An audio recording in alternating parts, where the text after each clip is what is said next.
정말 보수 농객으로서 우리 마음을 좀 후련하게 해줄 때가 많았어요. 그죠? 자, 귀한 시간 내서 오셨는데 다시 한 번 박수 주시기 바랍니다. 한 달 전부터 원래는 이게 정치책을 좀 집필을 하고 있었는데 책 집필 들어가는 순간에 이 역사 교과서 문제가 터지면서 현대사 책으로 지금 박기혁 기획으로 지금 책을 집필을 거의 다 마치는 상태입니다. 사실 책 제목은 저와 저 혼자 하는 게 아니라 여러 군데가 같이 하는데 박정희와 김대중이 꿈꾸던 나라라는, 그러니까 이른바 대한민국 현대사의 큰 줄기죠. 근대화 산업화와 민주화, 이걸 어떤 식으로 우리가 통합적으로 이해할까 해서 그런 기획을 해봤는데요. 근데 원고를 거의 맞춰가는 입장에서 볼 때는 이게 충분히 가능하다. 누구 한쪽 세력을 배제하고 그걸 음해하고 비방하고 그렇게 하지 않고도 얼마든지 대한민국 발전 과정을 민주화적으로 보든 근대화로 보든 충분히 그건 가능하다고 제가 확신을 갖고 있습니다. 대한민국은 현재 1인당 GDP가 3만 달러고요. 또한 5천만 명의 인구를 갖고 있는데요. 이른바 3만 달러 이상의 5천만의 인구를 가진 나라가 10개국이 안 됩니다. 그러니까 대한민국은 이른바 세계 10대 강국 안에 들어가고 있습니다. 군사력은 세계 한 6위 정도 되고, 무역량 같은 경우도 세계 한 9위 정도 되고. 근데 일제시대 때는 말할 것도 없고, 해방 이후 6.25 직후 대한민국은 세계 최빈 국가였습니다. 그럼 약 한 60년 만에 어떻게 세계 최빈 국가가 세계 한 10대 강국으로 올라설 수 있는지는 이건 대한민국 국민뿐이 아니라 전 세계의 학자들의 연구 대상이고 굉장히 많은 연구 논문이 해외에서도 나오고 있는 겁니다. 그러면 우리가 대한민국의 아이들에게 가르쳐야 될 역사도 당연한 건데 어떻게 대한민국이 일제에게 나라를 뺏긴 그 과정에서 100년 만에 이런 정말 민주화까지 이루는, 단지 국력만 발전한 게 아니라 그 과정에서 민주주의도 발전시킬 수 있는 이런 훌륭한 국가로 만들 수 있었는지, 바로 그 하나하나의 사건마다 왜라는 질문을 학생들한테 하도록 하고 왜라는 것을 다 가르쳐야 되는 겁니다. 그런데 지금 조 대표님이 정말 조 대표님한테 한 1박 2일 시간 드려도요, 이 대한민국에 나와 있는 8종 교과서의 그 하나하나 문제점들 다 짚으려고 해도 시간이 안 될 겁니다. 그 정도로 하나하나씩 다 엉망인데 이렇게 하나하나 짚어서 원래 교과서를 교정해야 되는 게 교육부 역할인데요. 왜 교육부가 그럼 이걸 제대로 할 수 없었느냐? 처음부터 역사를 어떻게 기술하고 어떤 역사를 가르치겠다는 관 자체가 다르기 때문에 관을 바꾸지 않으면은 이렇게 수십 가지의 팩트를 다 찾아가지고 바꿔야 되는데 그게 안 되는 거죠. 그러니까 제가 아까 말씀드린 대로 현재 있는 8종 교과서는 대한민국이 어떻게 이렇게 발전했는지를 학생들에게 가르치겠다는 관에서 작성된 게 아니라 뭐라도 하나하나 이 부분에서 부정적인 것을 드러내서 학생들에게 오히려 조금이라도 대한민국 정통성을 부정하게 만들고 대한민국의 비관적 세계관을 가르치겠다고 그 기준으로 작성했기 때문에요. 이건 팩트 한두 개 고쳐가도 되는 문제가 아니라는 거죠.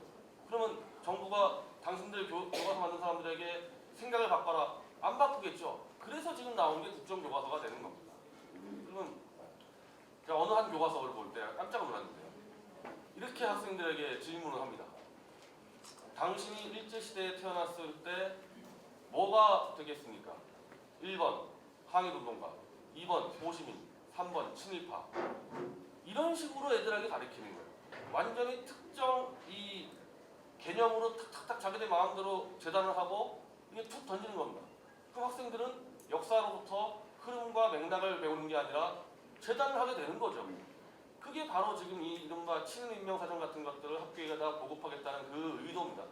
이게 무슨 대한민국을 부정하니 그런 문제가 아니라 학생들에게 좋다, 친일을 가르치자, 친일은 진짜 뭐가 문제였고 어떻게 했는지, 마찬가지로 왜를 가르쳐야 되는데 왜는 안 가르치고 낙인을 찍는 것만 가르쳐서, 저는 사실 이 역사교육의 가장 큰 문제가 대한민국 역사를 부정적으로 바라본다는 것보다도 학생들이 통합적, 종합적 사고를 할 수 없게 그냥 위에서 찍어주는 대로 정형화된 그 교육을 주입식으로 받는다는 게 더 큰 문제라고 보는 겁니다.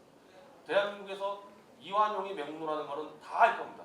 이완용 맹문호라고 아니라고 주장하는 사람 한 명도 없을 겁니다. 그러면 역사에서 이완용을 맹문호라고 가르치겠다?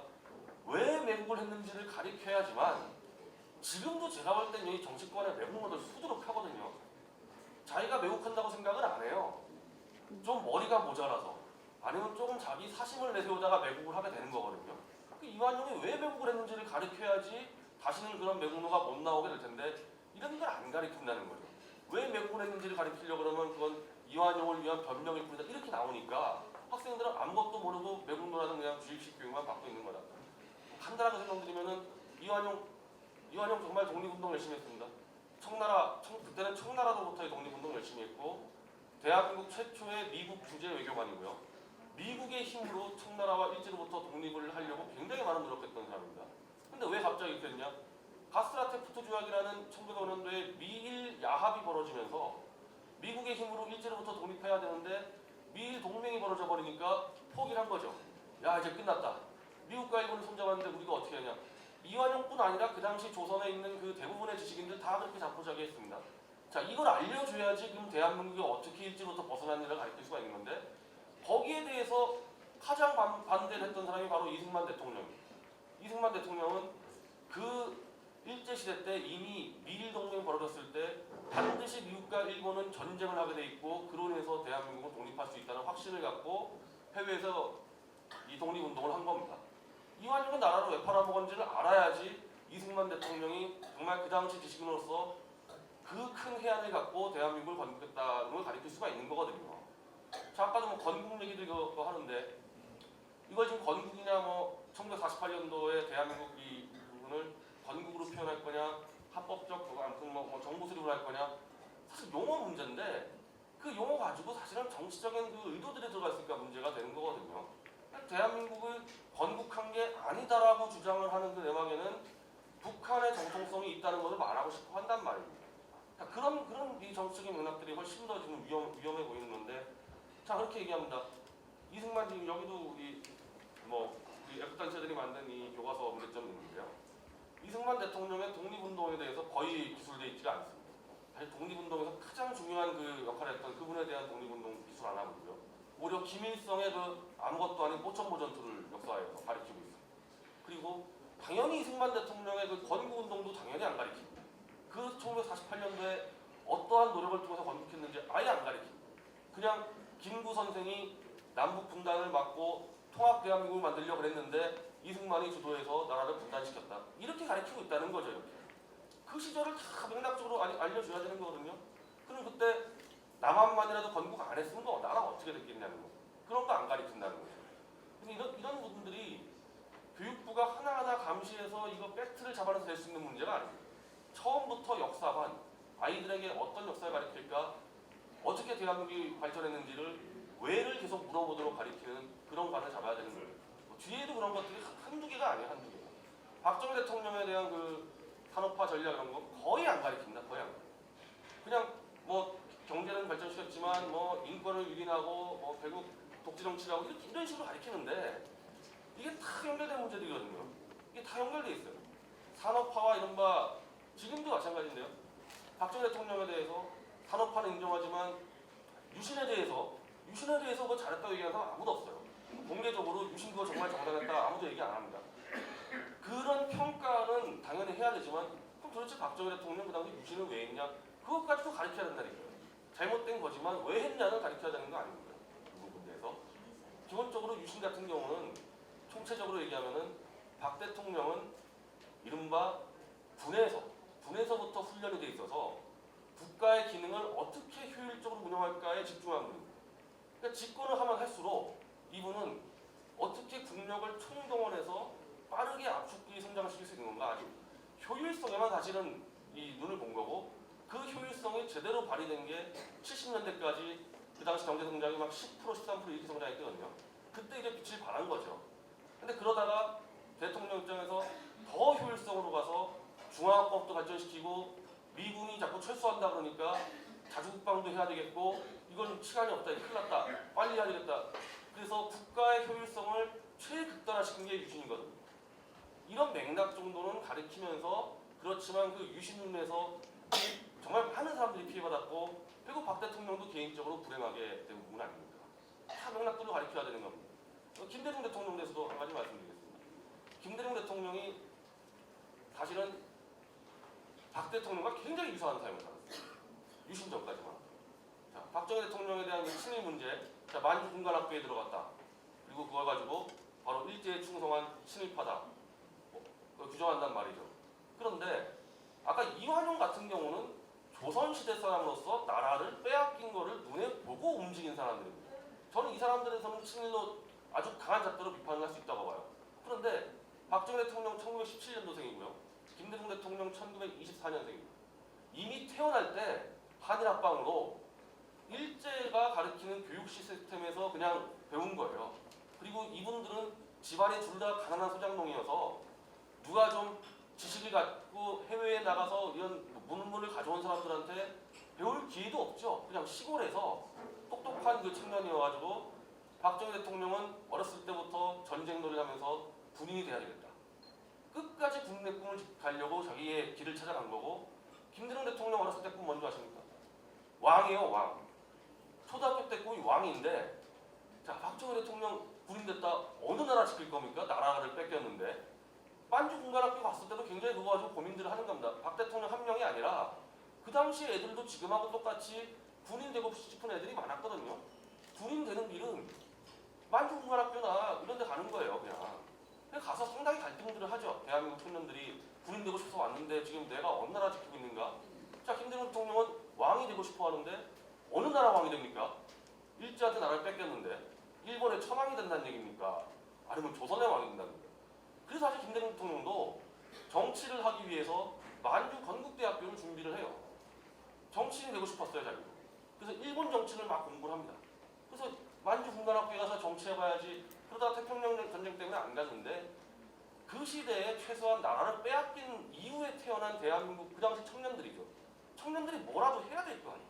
군인이 되든 관료가 되든 뭐 기자가 되든 그런 것까지 다 치는 묻기 시작하면은 대한민국의 우리 선조들의 삶 전체를 송두리째 부정하게 되는 겁니다. 조병옥 씨라고 저 민주당 창당의 아버지입니다. 그래서 이번에 문재인 대표가 그 민주당 창당 60주년 기념 행사를 하는데 50년도에 민주당 창당할 때 이른바 조병옥 씨하고 신익희 씨가 창당했기 때문에 민주당 창당의 아버지이자 신익희 씨는 이승만 대통령과 건국을 함께하면서 당시 국회의장을 했고 조병옥 씨는 경무부장을 하면서 대한민국 경찰의 총책을 맡아서 건국의 주역들이에요. 근데 지금 민주당에 이 신익희 씨나 조병옥 사진 없습니다. 자기들의 창당의 아버지인데 사진 안 걸어놓고 있어요. 자기들 창당 행사할 때도 이 사람들의 업적은 다 부정하고. 조병옥 씨는 항일운동하면서 이분은 국내에서 항일운동했기 때문에 6년간 감옥을 갔습니다. 2차례에 걸쳐. 사실 해외 항일운동보다 그 당시 국내 항일운동이 훨씬 더 힘듭니다.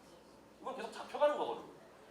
이 항일투사 조병옥 씨가 경무부장을 하면서 경찰을 뽑아야 되는데 최소한 경찰이 뭔지는 아는 사람을 써야 될 거 아닙니까? 경찰을 뽑는데. 그러니까 당연히 자기는 항일투사지만 일제 때 경찰 경력이 있는 사람들을 쓰게 되는 겁니다. 경찰 업무는 뭔지 알아야 될 거 아니에요. 뭐 그 사람만 쓰는 게 아니죠. 또 새로 뽑아서 훈련도 시키지만 훈련을 시키려는 사람은 일단 경찰 경력이 있어야 될 거 아닙니까? 그럼 1948년도에 경찰 경력 어디서 있겠어요? 일제 때 한 사람들을 쓰게 되는 거예요. 그분이 근데 항일투사였기 때문에 자신있게 쓴 거거든요. 내가 항일투사지만 뭐가 문제냐 해서 그렇게 했는데 아마 어마어마한 욕을 먹었습니다. 어마어마한 욕을 먹어서 국회 청문회까지 끌려갑니다. 근데 국회 청문회 끌려갈 때 지금은 뭐 박근혜 정권에 있는 장관들 인사청문회 보시면 알겠지만은 가면 국회의원들이 삿대질 하면은 그냥 머리 조아리고 이러고 있잖아요. 이거 볼 때마다 좀 한심한데 조병옥 씨는 들어가서 할 말 다 해봐라. 왜? 자기만큼 독립운동 열심히 한 사람들이 없기 때문에 국회의원들이 뭐라 그러면은 다 조사해서 네 아들 친일, 너 아버지 친일 다 역공격을 하는 거예요. 심지어 그 당시 김규식 선생이라고 그 유명한 항일운동가죠. 이제 김규식 선생이 조병옥을 공격하는데 조병옥이 딱 김규식 선생 또 조사해서 당신 아들 일본 해군의 스파이 역할 하지 않았냐 8년 동안. 그럼 당신 아들은 뭐냐? 당신 아들 취업 안 할 거냐? 그러면서 조병옥 씨가 일장연설을 하는데 나 같은 항일운동가도 있지만 정말 그 당시 대한민국 일제 나라 뺏긴 그 사람 상황에서 수많은 대한민국 국민들이 언제 태평양 전쟁이 벌어져서 일제가 패망할지 예측을 하고 아무것도 안 하고 있냐. 자기 아들도 자기는 항일운동가지만 내 아들도 일본에 유학시켰다. 그래서 취업이라도 하고 일을 해야 될 거 아니냐. 그래서 그렇게 해서 다 정리를 해버렸어요. 조병옥 씨 같은 경우. 그럼 그 논리가 지금 여기 지금 2015년도 대한민국에 전혀 알려지지가 않다는 거죠. 그냥 너 친일 잣대로 끝내버리고 친일하고 왜 했는지 그 당시에 우리 선조들의 삶은 어떻게 살았는지 이걸 다 따져줘야 되는 거 아닙니까? 그래서 결론적으로 현재 있는 교과서 가지고 지금 우리 조 대표님 같은 분이 그저께서 뜯어 고쳐봐야 이미 역사를 보는 시각 자체가 잘못되기 때문에 불가능하다. 그러면 지금 이미 이제 국정화를 선언하지 않았습니까? 지금 이제 국정교과서를 집필하는 분들을 뽑는데 최소한 정말 우리 아이들에게 왜를 가리키고 그 왜를 가리키는 목적은 선조들의 삶이 어떤지 가리키고 그 결과로서 대한민국이 어떻게 세계에서 거의 유일하게 경제성장과 민주주의를 한꺼번에 성공시켰는지 그런 역사를 가리키겠다는 자세로 집필을 하시면 정말로 좋은 교과서가 나올 수 있다고 저는 확신합니다.